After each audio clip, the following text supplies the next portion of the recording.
Рижские авиалинии. Посадочные места у них без буквы «П». Да, А, С, а Б нет. Да. Пропала на трубе.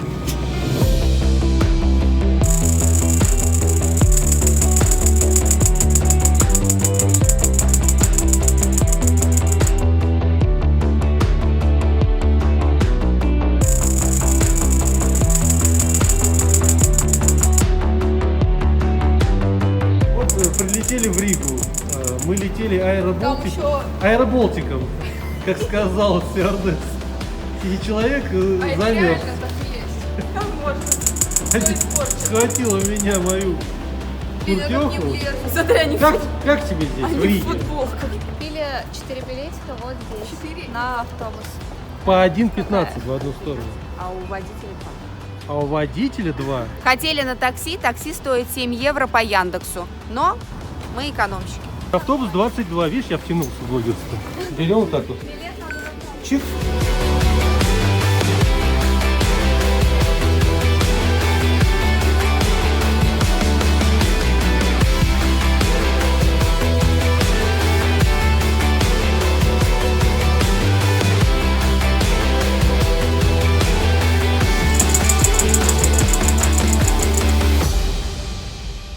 Как мы здесь оказались? Это Рига вообще-то. Да. Так как мы летели в Париж, Да. у нас 9-часовая пересадка, решили выйти. Доехали до конечной остановки 22-го автобуса. Едет минут 25. До конечной нехотя высаживаетесь после библиотеки национальной, первая остановка, либо следующая после нее. Не делать наши ошибок. Мы проехали Зайцем с остановки 3, потом обратно оттуда, от конечной. В общем, идем по старому городу. Да, сентябрь плюс 10, конец сентября плюс 10. Как так получилось, я не знаю.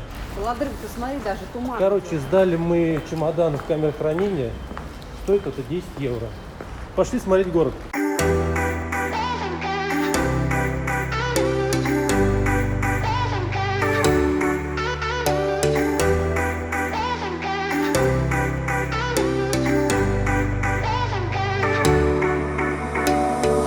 Summer's gone, I'm latching on. Don't even know your name, but you're still in my head.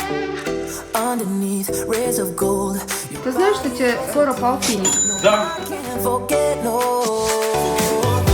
When I saw you on the dance floor, oh, I saw you who's on me first. Крутишь педали и пиво пьешь. Это пивной автомобиль. It still hurts.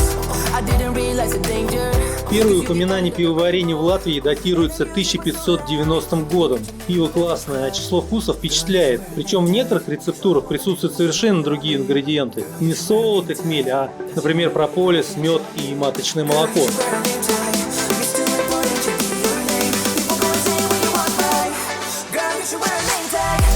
На всех шпилях церквей фигура петуха, они же флюгеры. На церкви Святого Петра он 7-й по счету, 6 предыдущих то падали, то повреждались от бурь. А в шарах под ногами петухов, по традиции, находится капсула времени с посланием будущим поколениям. Один бок был черный, другой золотой. И именно он давал понять, что ветер с моря и корабли смогут зайти в бухту. Для туристов вход в церковь стоит 5 евро, а посещение смотровой площадки, которых 2 на разных высотах, то ли 9, то ли 11 евро.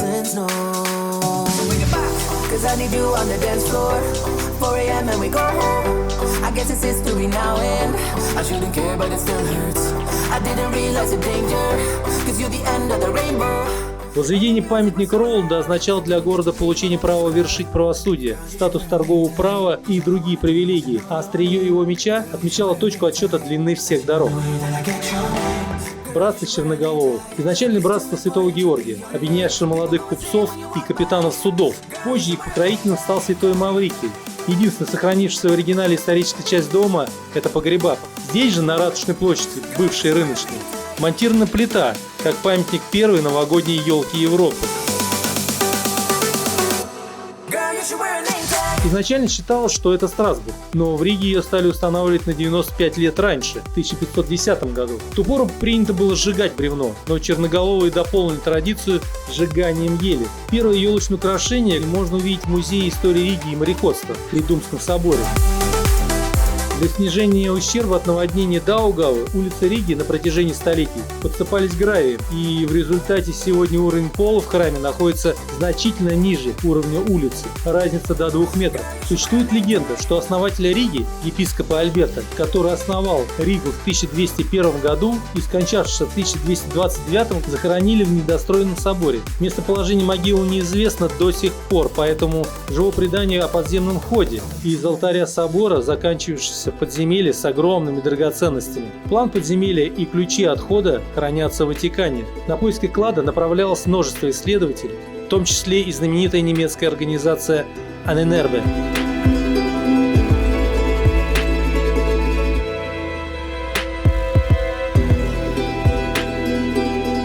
Возможно, сильнейшее наводнение Даугавы, случившееся в 1709 и 1744 годах, затопили проход к нему.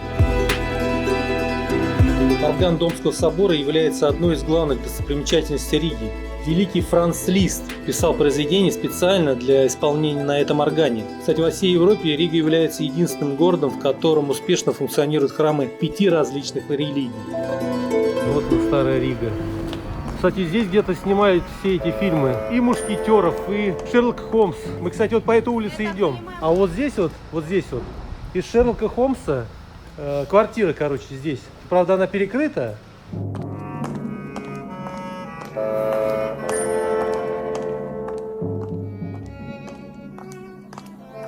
Здесь. Ну что, не передумали? Мне выбирать не приходится.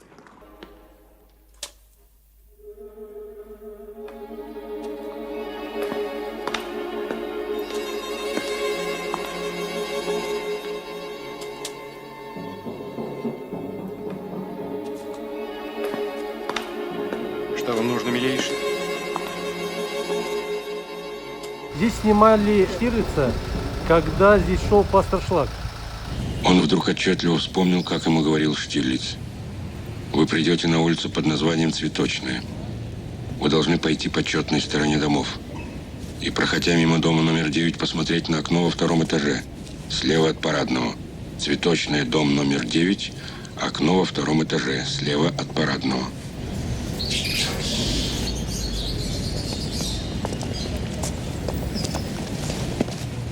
Он все понял. Он вспомнил, как зашел позавчера на квартиру, даже не услышав ответа на пароль. Он все понял. Он только не мог понять, как же это так, что он, старый, умудренный опытом человек, не сделал 2 простых, элементарных вещей, о которых несколько раз говорил Штирлиц, и тем самым зачеркнул не только свою жизнь, но, вероятно, и жизнь самого Штирлица. Он нелюдим? Отлично. Я тоже не очень общительный. А расспрашивать было как-то неловко. Мне тоже. Вот. Поэтому я решил повнимательнее понаблюдать за ним. Да? И к чему же привели ваши наблюдения? О, не торопитесь, не торопитесь.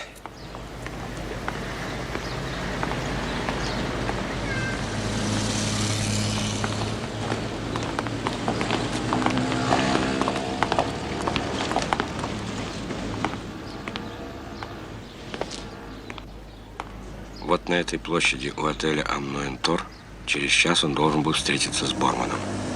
Он специально выбрал это место. Здесь все просматривалось как на ладони. Remember when we knew, staying up all night, thinking where we go to feel alright.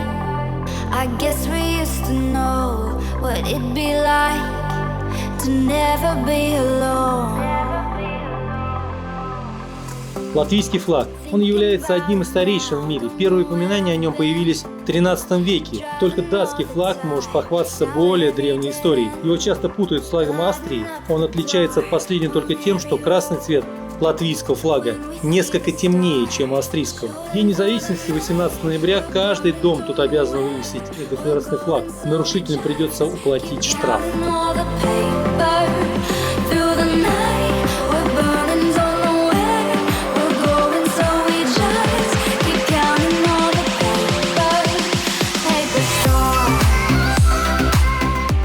Несколько интересных фактов. Знаменитый фантазер Карл Фридрих Иероним фон Мюнхгаузен на самом деле реальный человек, родившийся в Германии, но большую часть своей жизни проживший в Латвии. А крокодил Данди на самом деле был латышом. Создатели фильмов про крокодила Данди вдохновлялись историей латвийца Ардвица Блументалса, прозванного крокодилом Гарри.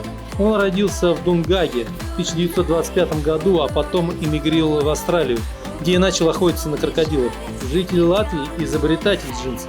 Портной Джейкоб Дэвис, имя при рождении Яков Йофис, родился в Риге и в 1854 году эмигрировал в США. В 1872 году он придумал прочную ткань – деним. Спустя 2 года его друг Леви Страус и Дэвис получили патент на применение металлических заклепок на одежде. Так была положена основа для производства классических джинсов Левис. Купил шарфик за 17 евро.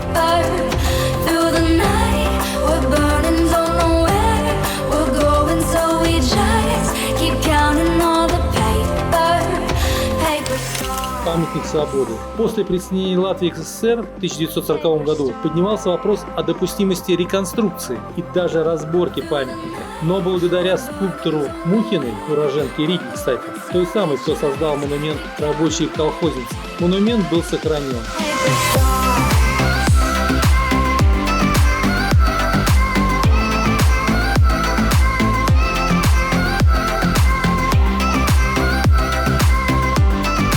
Продолжу о пиве. В Риге на улице Аристида Бриана есть целый пивной квартал Бир-дистрикт. Это от памятника свободы около 2 километров вглубь. Местный пивной крафт начал развиваться после Второй мировой войны, когда в стране был введен сухой закон на 5 лет. Но законодательная лазейка, при которой для собственных нужд варить пиво все-таки разрешалась, и послужила толчком для появления целой индустрии пивоварения. Вот такой папчик. Очень вкусный пиво. С 6 до 8, по-моему, у них на евро на каждое пиво скидка.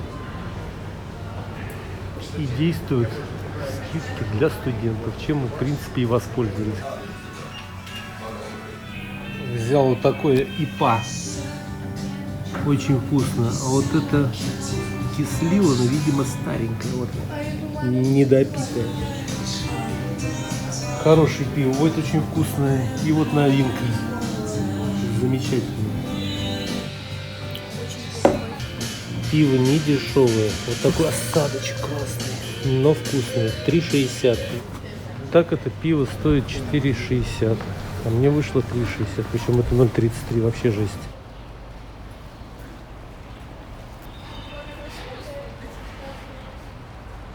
На этом можно и закончить осмотр Риги. В принципе, я показал вам практически все. Там еще будет несколько кадров, как наши прогулки по набережной до замка. Там несколько церквей, потом мы перешли через мостик, пришли на остановку напротив, кстати, библиотеки, сели на автобус и уехали в аэропорт. Но по приезду я вспомнил, что у меня есть ролик от 2012 года, когда я был в Риге, те старые далекие времена. Кстати, канал я открыл в 2010 году и заливал туда маленькие коротенькие ролики музыкальные для друзей с разных путешествий. Так что, ребята, просьба по просмотру. Поставьте лайк. Напишите какой комментарий, любой комментарий. Ну, естественно, подписывайтесь, если вам по душе мое видение, мой монтаж, моя подача материала. У каждого есть свои фишечки. Я думаю, вы их оцените. Увидимся.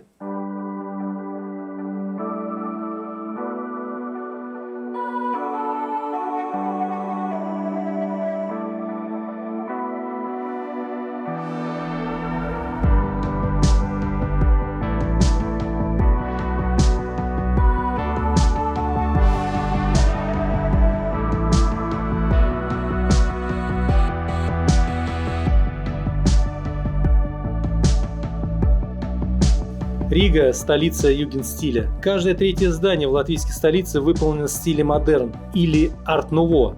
Это другие названия этого стиля, популярного в Европе в начале 20 века.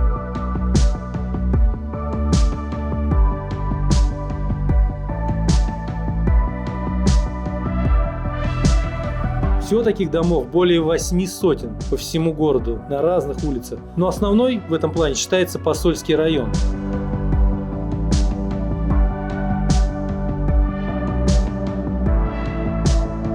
Улица Альберта практически полностью застроена гением арт-нуво Михаилом Эйзенштейном, сын которого, Сергей Эйзенштейн, является одним из родоначальников современного кино. Улица была заложена в честь 700-летия города в 1901 году, а памятником архитектуры признано 8 домов.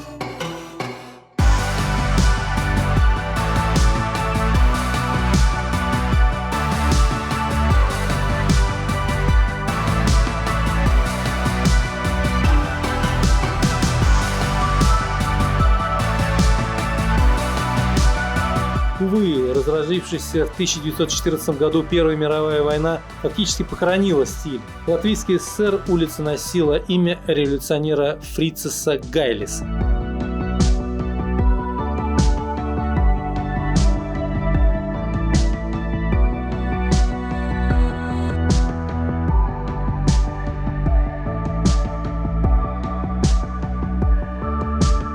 Впервые в этом месте церковное здание упоминается в 1413 году. Другая версия гласит, что церковь впервые упоминается в 1418 году. Нынешняя лютеранская церковь, названная в честь всеевропейской покровительницы путешественников святой Гертруды, построена в 1864 году. В свое время она обозначала границу города, да и сейчас находится не в самом центре, но недалеко от него.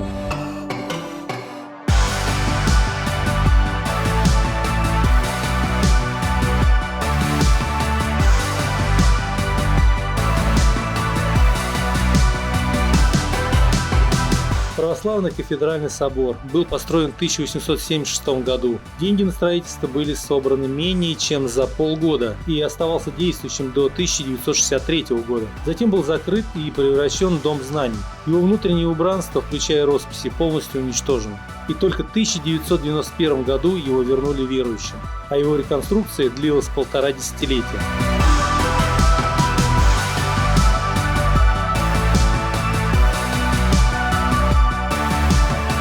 Пороховая башня, 1330 год, высота 26 метров, диаметр 20 метров, толщина каменных стен у основания постройки 3 метра. Одна из двух башен, сохранившихся до наших дней, это элемент системы городского укрепления, всего их было 28. В наши дни является филиалом военного музея Латвии. Во времена Российской империи башню забросили, а в 1892 году передали студентам-националистам, ставшим впоследствии нацистами. С 1916 года в ней стали открываться различные музеи. Прогуливаясь дальше по улице Торня вдоль казарм, с одной стороны 237 метров, и которые были построены в 1698 году для шведских воинов, и городских стен с башней Рамера, с другой стороны.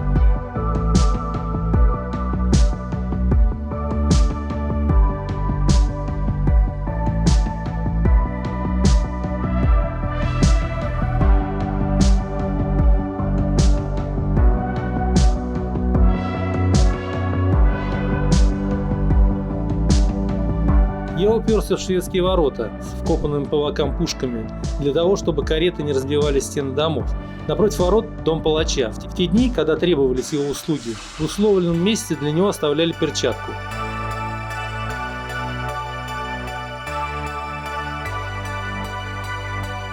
Это единственные из 8 существовавших ворот города, которые уцелели и остались в нетронутом виде с 1698 года. Далее мимо Латвийского сейма, по-нашему Дума, бывшего дома рыцарей.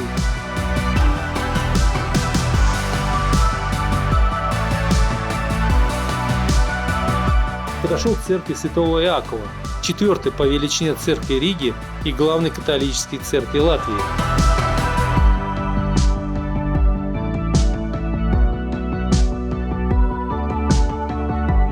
Это единственная подлинная готическая башня в городе, которая никогда не меняла своего первозданного облика. Когда Ригу осадили русские войска царя Алексея Михайловича, в собор попало несколько боевых снарядов. 2 из них можно увидеть и по сей день. Они вмурованы в стены храма.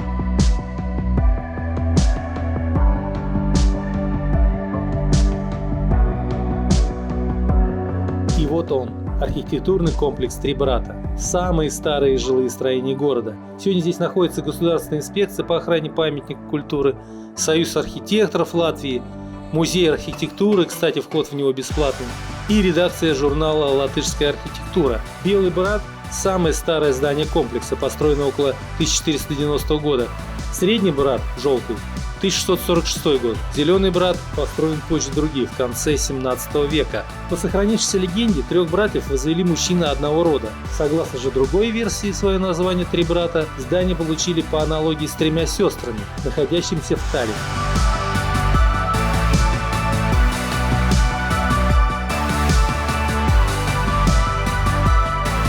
Несколько интересных фактов. Валюта Латвии была признана как самая дорогая валюта в Европе. Как раз тогда, когда я ездил. Я помню вот эти монетки с рыбками, с животными.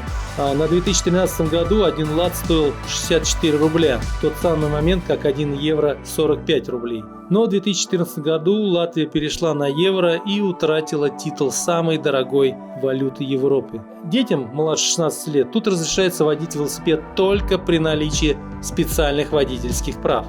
Закон запрещает кому бы то ни было в Латвии держать дома собак бойцовских пород. В Риге практически невозможно попасть в автомобильную пробку, но цены на парковке, которые практически везде платные, кусаются.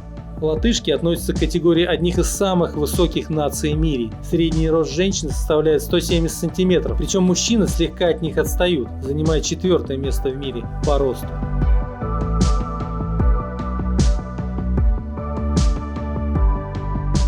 На берегу Даугава находится небольшой кусочек Англии – церковь Святого Искупителя. Эта церковь англиканского прихода является самым молодым культовым зданием. Она считается католической и протестантской одновременно. Что интересно, что все строительные материалы были привезены из самой Англии, и даже земля для фундамента. Церковь знаменита еще и тем, что в июле 2005 года здесь состоялась первая в Латвии гей-служба, проводил которую пастор Марис Санс, не скрывавший свою нетрадиционную сексуальную ориентацию. В этом же году от здания храма начал свое шествие гей-парад.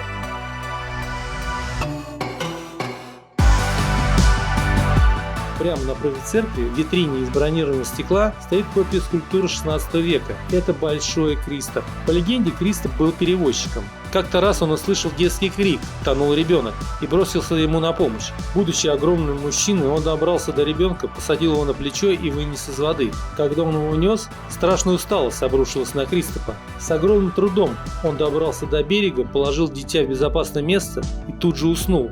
А на утро ребенка и след простыл, зато на его месте лежала большая куча золота. На это золото и была основана Рига. Отсюда хорошо видно Рижский замок. В июне 1995 года он стал резиденцией президента Латвии. История Рижского замка восходит к 1330 году, когда его строительство затеяли вытесненные за тогдашние пределы города ливонские рыцари. Во время очередного конфликта ордена с рижанами Орденский замок в 1484 году был практически уничтожен. После упразднения ордена замок населяли сначала польские, а потом и шведские наместники, которые расширяли и достраивали замок. В декабре 2015 года, после сильного пожара 2013 года, была завершена реставрация замка.